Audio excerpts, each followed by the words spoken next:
This is the Eye on Annapolis Daily News Brief, keeping you informed about the happenings in Annapolis and the area. Local news, local sports, local events, local opinion, and of course, local weather. The Eye on Annapolis Daily News Brief starts now.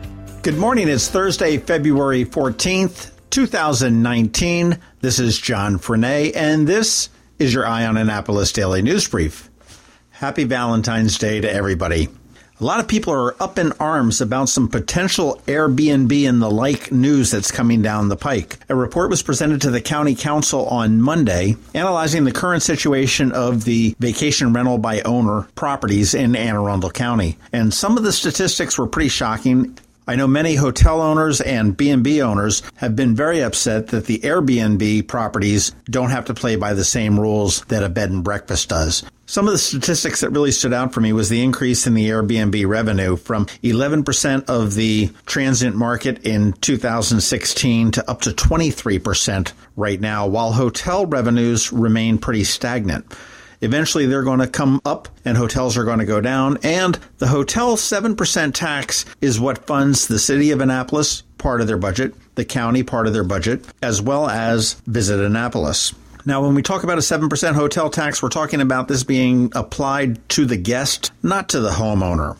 A lot of people don't understand that distinction, but yes, it would indeed raise your price 7% if you are an Airbnb owner, but it would also do that to everybody else that you're competing with. So it would be transparent. Airbnb would collect the tax and remit it to the taxing authority. I think where a lot of the outrage comes is that a lot of this income is unreported, and now if a taxing authority is receiving tax, they're going to know exactly how much you made.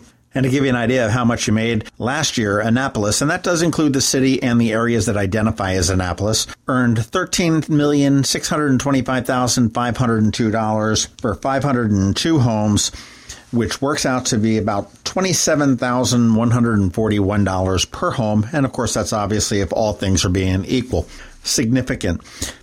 Visit Annapolis believes that had we had a 7% tax for these properties in 2018, that would have led to an additional $1.4 million in tax receipts. If you project that out to 2021, the number increases to $2.8 million per year. So I would expect to see some Airbnb type discussions going on at the county level as well as the city level. Speaking of the city, Annapolis Mayor Gavin Buckley has now established an Annapolis Waterways Cabinet, which is a group of decision makers and environmental stakeholders to ensure the effective implementation of the city's goals regarding water quality. And this little cabinet is huge, so I don't know how effective they're going to be because large committees have a tendency to do a large amount of nothing. But it's going to have designates from the Environmental Matters Committee, the Spa Creek Conservancy, Arundel's River Federation, Severn Riverkeeper, Severn River Association, and Annapolis Green, Anne Arundel County Watershed Stewards, other community representatives from Weems Creek, College Creek, Spa Creek, Back Creek, and others as determined by the mayor. And city employees that will sit on the committee are the mayor, the city manager, the directors of the Office of Environment Policy, director of Public Works, director of Planning and Zoning, director of Transportation, and the director of Recreation and Parks. The mayor will conduct quarterly meetings of the cabinet, and they will be issuing a report once a year, no later than the 30th of September. The first meeting has not been scheduled yet. It should be taking place fairly soon. A very disturbing story out of Somerset County. A nurse at the Crisfield High School and Academy has been charged with sex crimes involving 4 students. State police said that 33-year-old Samantha Marsh of Crisfield would drive around in her van to pick up the students, then drive to various locations for different sex crimes. She's been charged with 10 counts of a 4th-degree sex offense, 4 counts of a perverted practice, 4 counts of contributing to the condition of a child, 1 count of attempted 4th-degree sex offense, and we understand that she has admitted to performing oral sex on 3 of the students.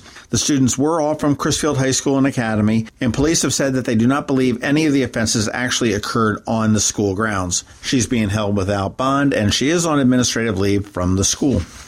9 hospitals in Maryland are among the top 250 hospitals in the country for 2019, according to a new list just released by Health Grades. And in Maryland, unfortunately, we don't have any in Anne Arundel County, but if you are injured someplace else or you look to go someplace else, these are the ones that made the grade. Frederick Memorial Hospital, Holy Cross Hospital in Silver Spring, Howard County General, Johns Hopkins Bayview, MedStar Franklin Square, Peninsula Regional Medical in Salisbury, Suburban Hospital in Bethesda, the Johns Hopkins Hospital in Baltimore, and the University of Maryland St. Joe's Medical Center in Towson.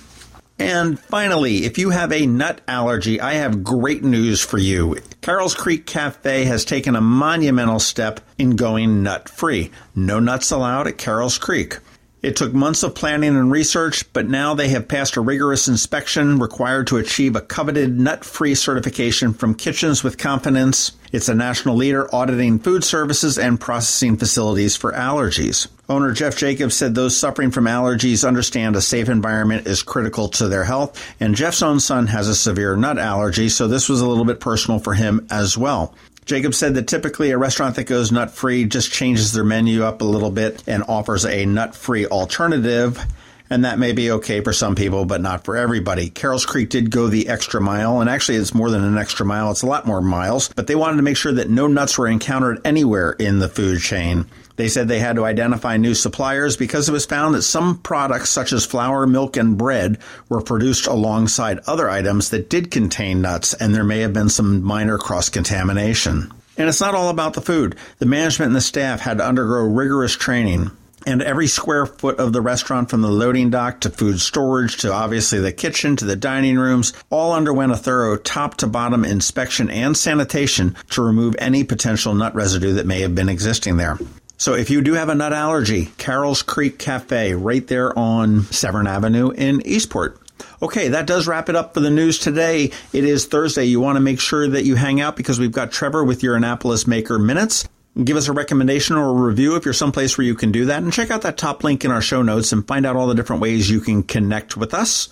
And coming up right after this message from WRNR, of course, we have George Young with a typical wacky Maryland weather forecast. Join WRNR for the 7th Annual Holistic Health Fair, Saturday, February 16th at the Hotel Annapolis. Find healing and health through a more natural approach with displays and demos for everything from Pilates to pet therapy. Plus, healthy living and wellness experts will be on site for group and one-on-one sessions. Interested in a healthier lifestyle? Join us at the 7th Annual WRNR Holistic Health Fair. Details at WRNR.com. Going out? You need the most up-to-date local weather. Here's George Young from DMV Weather in Annapolis with today's forecast. Hey everyone, this is George with DMV Weather, and this is your Eye on Annapolis forecast for Thursday, February 14th. Yesterday saw the return of sunshine to the skies above, which brought some much-needed mental relief to all of Anne Arundel County after 2 rough days to start the work week. And today will be even better, with high temps near 50-plus degrees, combining with lighter winds to make what will likely be the best day of the week. Looking ahead, Friday will be warm, with temps possibly reaching the 60s, but it comes with a chance of rain and considerable cloudiness all day. And then the weekend comes with much colder temps and a chance of a rain-snow mix both Saturday and Sunday. So enjoy it out there today while we have it, because it will likely be the last sunny day for a while. Okay, that's it for today. This is George Young of DMV Weather. Make it a great day out there with the sunny, calm conditions, and be sure to get our free app on all of your devices by searching for DCMD VA Weather in the Apple or Google App Stores, and also follow us on Facebook and Twitter and on our website at dmvweather.com so you can always stay weather informed. Get your house in order. We all have our wish list for our house, interior, exterior, lawn, or garden. Come on out to the Mid-Atlantic Exposition's Annapolis Spring Home and Garden Expo on February 23rd and 24th in Annapolis. Come on out and hear TLC and HGTV's Vern Yip dish the tips on making your home something incredible. Visit dozens of home improvement contractors and suppliers and kick back for seminars about remodeling, common tree problems, staging your home before you sell it, or getting antique appraised. You know, they even have some wine tasting from Cove Point Winery. The Annapolis Spring Home and Garden Expo is Saturday, February 23rd from 10 to 6 and Sunday the 24th from noon to 5 at the Byzantium Center on Riva Road.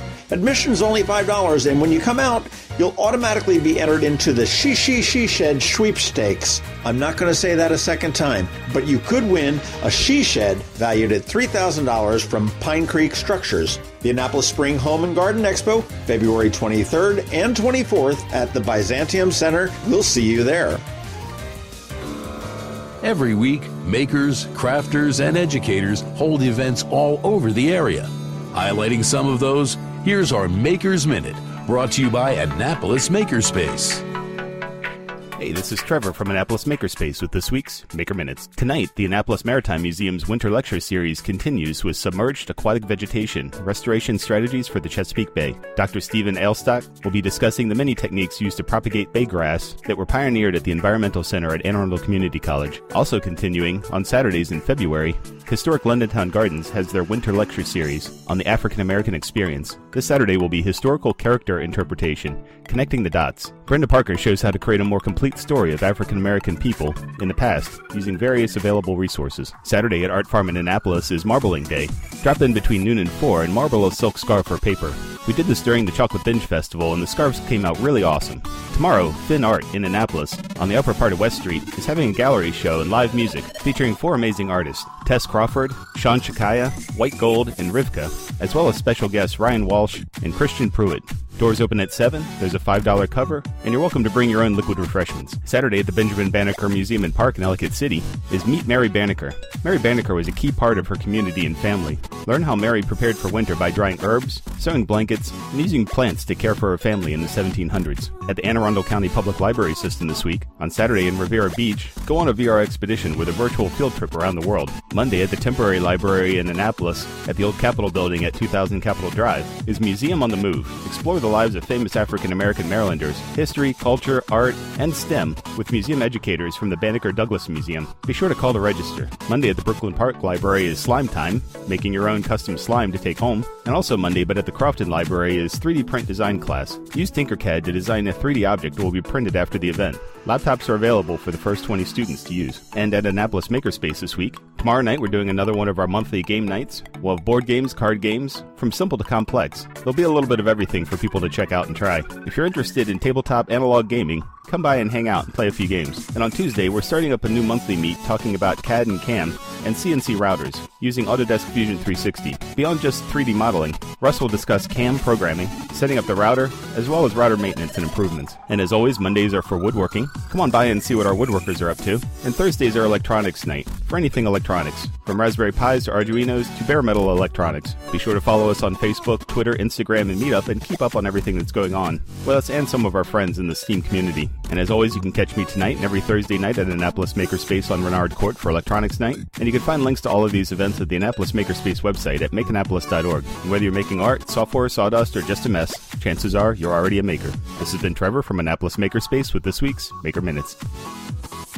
Imagine your child saying, "Guess what I learned in school today?" At St. Andrews, it happens every day. We asked Emma and Lawson why. We grow winter greens in our garden to make smoothies. Second graders are the chicken checkers, and our 8th graders take care of our goats. Our classes are the perfect size, which means we get to know each other well, and our teachers know us. Visit St. Andrews Day School's open house, Friday, March 8th from 9 to 11 a.m. or call 410-266-0952 for a tour. You've been listening to the Eye on Annapolis Daily News Brief. Tell your friends and colleagues this is the podcast where you can keep up on the latest with what's going on in Annapolis.